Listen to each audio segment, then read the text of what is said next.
The story begins with a message I received on Telegram from Wired.com reporter Joel. He extended an interview offer, and while his identity could be verified through his Telegram profile, Joel's commitment to professional ethics led him to initiate contact through an official email. Our discussions continued via email, and Joel requested a suitable time for a phone call. After coordinating schedules, I reminded him that our conversation would be featured on my YouTube channel. As you can see in the upcoming segment of this video, the interview appointment has been confirmed, and we are now ready to dive into the discussion.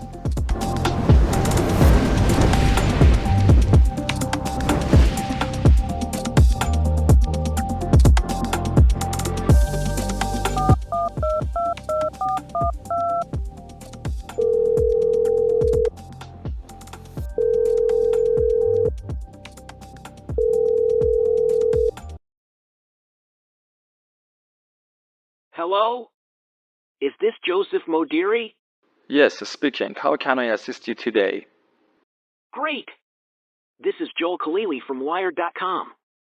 Thank you so much for taking the time to join us for this interview. Oh, my pleasure. Thanks for having me. Always happy to chat. Fantastic! So, let's dive right in. When and how did you first hear about FTX, and what initially led you to use the exchange? Well, that's an interesting story. I've been trading for about 5 years now, primarily with Binance. But things changed in 2022 when the cryptocurrency market took a nosedive. News of the domino-like bankruptcy of crypto-related institutions started making headlines worldwide. I began to suspect that some of these institutions were looking for ways to seize customer assets to escape their own financial struggles. Around the same time, Binance announced updates to its rules which imposed significant restrictions on European users. I had been a loyal Binance customer for 5 years, but with these developments, I started looking for alternatives. That's when I submitted upon the Bybit exchange.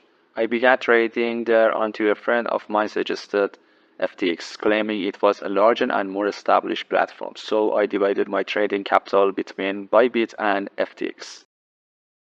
However, it's worth mentioning that I noticed certain issues with FTX from the start, such as occasional API problems and a less user-friendly interface. Despite these concerns, I chose to stick with FTX because it came highly recommended by my professional network.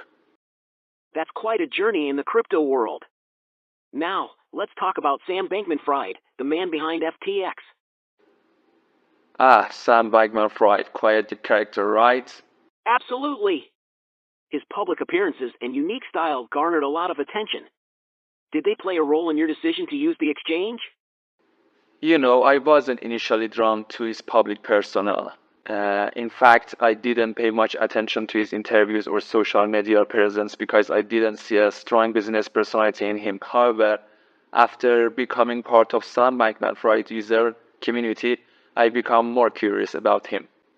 His distinctive way of dressing caught my eye. He had a knack for making himself stand out, which seemed smart and unique to his audience. He often appeared in shorts and t-shirts at official gatherings and meetings, a stark contrast to traditional business attire. Interestingly, his clothing choice shifted during court hearing following the exchange collapse, suggesting that his earlier fashion statement may have been calculated. I also did some research into his family background, and it turns out he comes from a reputable family. Another reason I trusted him was the fact that FTX operated under American jurisdiction, which I considered more reliable than Chinese or European financial systems. However, my perception of Sam Bankman-Fried went through a significant transformation in light of subsequent events. That's a fascinating perspective on Sam Bankman-Fried's image. Why do you think he was so successful in curating his public image and positioning himself as a cult hero in crypto? Well, there's more to it than meets the eye. Sam Bankman-Fried's success wasn't just about image crafting. He had substantial accomplishment to back it up. If you take a closer look at his portfolio of companies and projects, you see the depths of his success. He had a keen understanding of his project and visionary approach.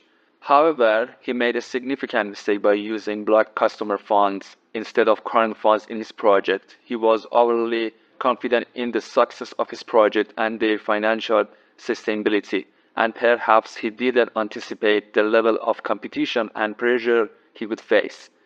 His initial professional demeanor was later marked by unprofessional actions, particularly in the events you saw. But let's not forget that he had a unique talent for using the media effectively to promote himself. He was skilled at navigating the complex landscape of crypto world. That's a comprehensive view of his journey. Now, moving on to a more personal aspect, could you share with us how much money you had tied up in FTX when the exchange collapsed? That's a tough one. Before complete collapse of the FTX exchange, my wife and I had two accounts, one for each of us. As the FTT token began to plummet, signaling distress, we initiated capital withdrawals and submitted withdrawal requests from the exchange. To prevent queuing delays to the withdrawal amount, we submitted multiple withdrawal requests in increments of $5,000. On the first night, we successfully withdrew nearly half of our funds. However, on the following day, all withdrawal requests were abruptly halted, and no further requests were processed. My holdings were primarily in Bitcoin and amounted to approximately $25,000 at the time of the collapse. Losing access to those funds must have been challenging. Can you tell us about the personal consequences you faced? Absolutely. It's been quite a journey since then. The impact of losing access to those funds extended beyond just the financial aspect. I witnessed several friends grappling with the collapse as well, some of whom had invested their life savings in FTX. For me, it meant a series of challenges and setbacks, forcing me to postpone many of my goals. As a result of the loss of portion of my capital, I started engaging in high leveraging trading on other exchanges, which increased the risk associated with my transactions. I was essentially navigating a riskier path.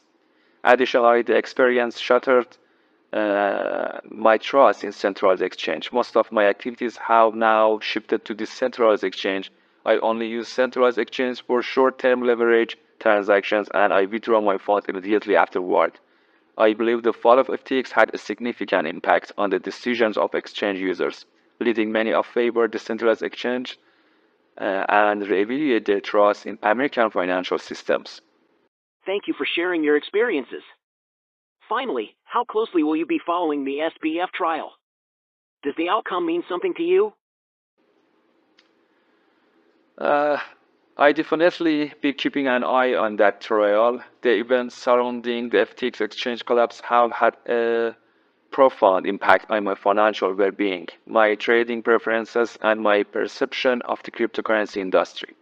The trial's outcome may shed light on the accountability of key figures within the crypto space and could influence how I and others approach similar platforms and investment in the future. Joseph, thank you so much for your candid responses. It's been a pleasure speaking with you today. Likewise, thanks for having me on Wired.com. We look forward to sharing this interview on our platform and wish you the best in your future endeavors. Thank you and have a great day.